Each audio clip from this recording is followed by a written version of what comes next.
وهو القاهر فوق عباده ويرسل عليكم حفظة حتى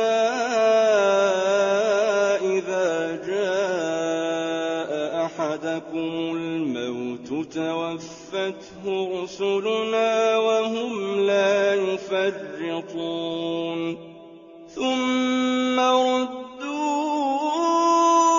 إلى الله مولاهم الحق ألا له الحكم وهو أسرع الحاسبين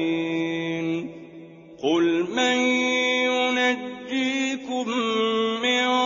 ظلمات البر والبحر تدعونه تضرعا وخفية لئن أنجانا من هذه لنكونن من الشاكرين قل الله ينجيكم منها ومن كل كرب ثم أنتم تشركون قل هو القادر على أن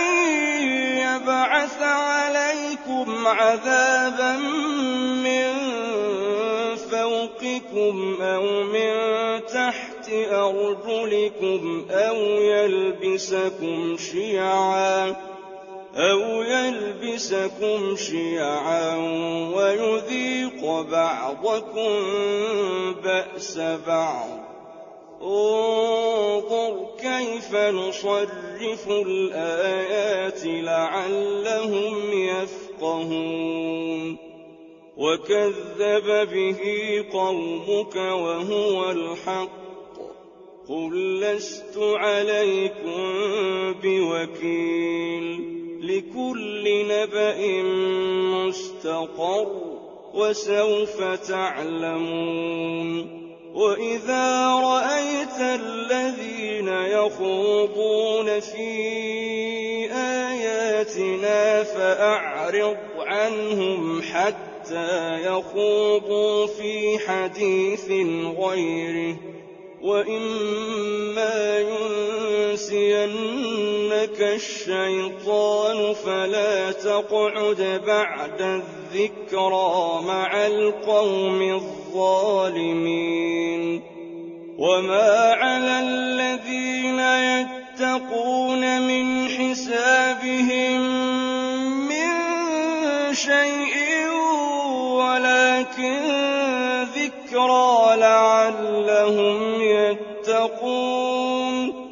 وذر الذين اتخذوا دينهم لعبا ولهوا وغرتهم الحياة الدنيا وذكر به أن تبسل نفس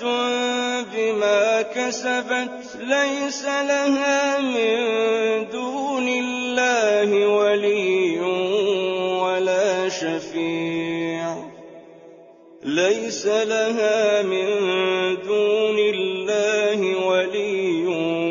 ولا شفيع وإن تعدل كل عدل لا يؤخذ منها أولئك الذين أبسلوا بما كسبوا لهم شراب من حميم وعذاب